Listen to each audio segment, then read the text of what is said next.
بسم اللہ الرحمن الرحیم۔ محترم طلباء کرام، امید ہے آپ سب خیریت سے ہوں گے۔ آج کی ہماری جو ہے آیت سورۃ البقرہ کی آیت نمبر 275 ہے۔ اس سے پہلے ہم جو ہے اپنی چند آیات پڑھ چکے ہیں،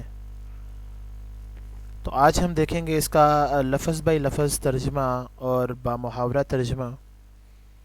تو پہلے ہم ترجمہ دیکھتے ہیں، پھر اس آیت کا مفہوم سمجھیں گے۔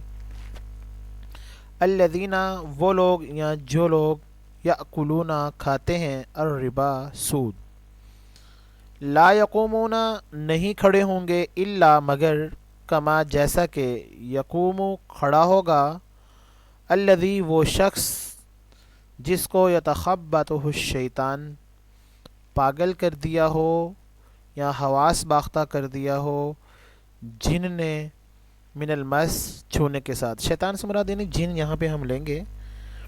ذالکا، یہ اس وجہ سے ہے بأنہم کہ بے شک وہ قالو کہتے ہیں انما البیع، بے شک بیع یعنی خرید و فروخت کرنا، مثل الربا سود کے ہے۔ اب اس کا بامحاورہ یہاں پہ ترجمہ ہے، جو لوگ سود کھاتے ہیں وہ روز قیامت نہیں کھڑے ہوں گے مگر اس شخص کی طرح جس کو شیطان نے چھو کر پاگل کر دیا ہو۔ اور یہ والی وہ بات وہ کیوں کہتے ہیں؟ کیونکہ وہ کہتے ہیں بے شک خرید و فروخت سود کی طرح ہے۔ یعنی اس آیت کے اندر حرمت سود کے احکام بیان ہوئے ہیں کہ اللہ تعالیٰ نے سود کے حرام ہونے کا ارشاد فرمایا، اور اس کے لیے یعنی سود کھانے کی اصطلاح ذکر فرمائی ہے۔ حالانکہ اس یہاں پر جو ہے سود سے کھانا مراد نہیں، بلکہ اس میں لباس، مکان، دیگر اشیاء زندگی وغیرہ کو لینا، استعمال کرنا، سب کی ممانعت کا ذکر ہے۔ سود خور قیامت کے دن پہچانے نہیں جائیں گے، پہچانے جائیں گے کیونکہ محشر میں وہ یوں کھڑے ہوں گے جیسے شیطان، یعنی شیطان یا آصب جس نے چھو کر ان کو پاگل بنا دیا ہو۔ اب یہاں پر اس آیت کے اندر کیا نام ہے، جو سود خور ہے، سود کھانے والا ہے، اس کے دو جرم یعنی بیان کیے جا رہے ہیں۔ پہلا جرم یہ ہے کہ اس نے سود کے ذریعے کیا کیا؟ حرام مال کمایا، ٹھیک ہے۔ دوسرے یہ کہ اس کو حلال سمجھا، وہ جیسے یہاں پہ کہتے ہیں کہ وہ کہتے ہیں بئی مثل سود کے ہے، وَأَحَلَّ اللَّهُ الْبَيْعَ وَحَرَّمَ الرِّبَا، اور حلال کیا ہے اللہ تعالیٰ نے بیع کو اور حرام کیا ہے سود کو۔ یعنی ان کی یعنی وہ جو سود کے ذریعے جو مال کمایا ہوا ہے وہ اس کو کیا نام ہے انہوں نے کمایا، پھر اس کو حلال سمجھا۔ اللہ نے اس کے اس سوال کا جواب دے دیا، یعنی وہ کہتے تھے جو بیع ہے یہ بھی سود کی ہی طرح ہے، تو اللہ نے کہا اس کا جواب دے دیا تجارت حلال ہے۔ وَأَحَلَّ اللَّهُ الْبَيْعَ، یعنی یہ بیع خرید و فروخت بیچنا، تجارت کرنا یہ حلال ہے اور سود حرام ہے۔ فَمَنْ جَاءَهُ مَوْعِظَةٌ مِّن رَّبِّهِ فَانْتَهَىٰ، پس وہ شخص جس کے پاس آئی نصیحت من ربه، اس کے رب کی طرف سے، فَانْتَهَىٰ، پس وہ رک جائے، فَلَهُ، اس کے لیے ہے، ما سلف، جو گزر گیا، وَأَمْرُهُ إِلَى اللَّهِ، اب اس کا حکم جو ہے اللہ کی طرف ہے، وَمَنْ عَادَ فَأُولَٰئِكَ أَصْحَابُ النَّارِ، اور وہ لوگ جو لوٹ کر آیا پس وہ جہنم والے ہیں، وہ اس میں ہمیشہ رہیں گے۔ مطلب یہاں پہ پہلا تو انہوں نے کہا کہ تجارت، وہ کہتے ہیں جیسے تجارت ہم کرتے ہیں چیزوں کے اوپر، یعنی جو منافع وغیرہ لیتے ہیں، وہ کہتے ہیں یہ بھی ایک سود کی ہی طرح ہے، جیسے تجارت میں آپ منافع لیتے ہیں ایسے ہی ہم لوگوں کو پیسے دے کر جو ہے اس کا جو ہے نا منافع لیتے ہیں۔ لیکن اللہ تعالیٰ نے یہاں پر واضح سمجھا دیا کہ جو ہے تجارت جو ہے وہ بیع جو ہے اور جو ہے اور سود، یہ دونوں میں فرق ہے۔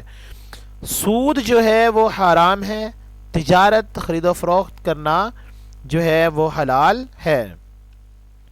اب اگر کوئی شخص توبہ کر کے یہاں سے فمن جاءہ موعظۃ من ربہ، جس کے پاس اس کے رب کی نصیحت آئی اور وہ اس سے رک گیا، اب یہاں پہ یہ بات بیان کی جا رہی ہے اگر کوئی توبہ کر کے اپنی اصل رقم لے لیتا ہے تو امرہ الی اللہ، اب یہ اس کا معاملہ کیا ہو گیا؟ اللہ کے سپرد ہو گیا، ٹھیک ہے۔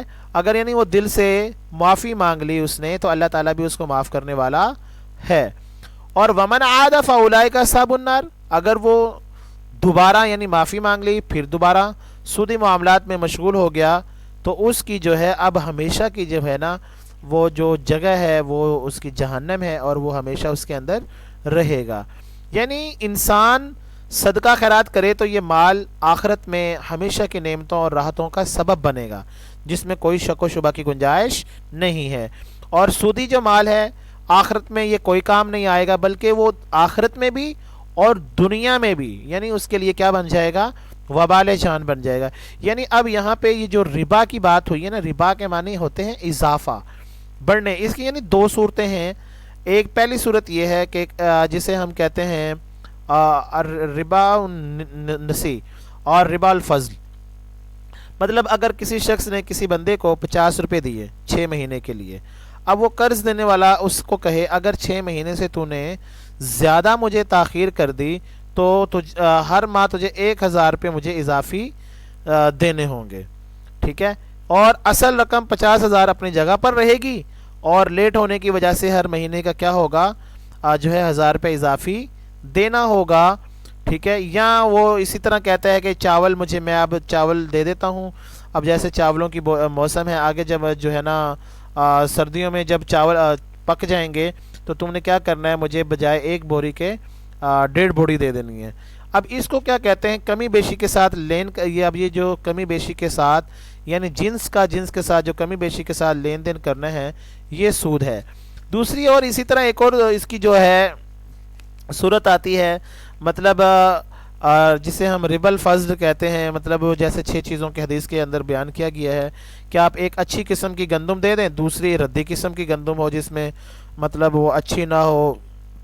اب یہ کہتے ہیں اب اس کے اندر 40 کلو گندم دے دی، ٹھیک ہے، اب اس کے بعد جو ہے دوبارہ اس سے کہے کہ جو ہے نا مجھے اس 40 کلو کے بدلے میں آپ 1.5 من دے دینا، یا جو ہے یہ 40 ردی ہے تو آپ اچھی والی مجھے 30 من دے دینا، ٹھیک ہے نا۔ اب یہ کمی بیشی کرنا، کمی بیشی کے ساتھ یہ جو بھی چیز ہے نا یہ سود ہے، اس کو اسلام کیا کہتا ہے؟ ہاں، ہم بطور اسلام نے اس سود کو نا ختم کر کے بطور احسان کہا ہے، یعنی بطور احسان ہم جو یہ مسلمانوں کو کوئی بھی ایک دوسرے کو بطور خیر خواہی کے دے سکتے ہیں، اور اسلام ہمیں اس کی اجازت دیتا ہے۔ اسلام نے اس لیے جو ہے کیونکہ قرض دینے پر اسلام نے بطور احسان کرنے پر، نیکی کرنے پر اللہ بے شمار انعامات رکھے ہیں۔ جیسے کوئی بندہ 1 روپیہ جو ہے قرض دیتا ہے اور معینہ مدت تک انسان واپس نہ کرے تو پھر اس کے یعنی اس کی رقم جتنا قرض دیا ہے اس کے بقدر اس کو صدقہ کرنے کا ثواب ملتا ہے، ٹھیک ہے نا۔ تو اب یہاں پہ اب یہ صدقہ مل رہا ہے، اسلام نے بھلائی سوچی ہے، اگر اسی کے مطابق بادل اگر دیکھا جائے سود میں، وہ اس کے لیے کیا بن جائے گا، وبال جان بن جائے گا۔ تو محترم طلباء کرام، یہ ہماری جو ہے آیت نمبر جو ہے 275 تھی، جس کا آپ لوگوں نے ترجمہ سمجھ لیا، امید کرتا ہوں کہ آپ کو سمجھ آ گیا ہوگا۔ السلام علیکم ورحمۃ اللہ وبرکاتہ۔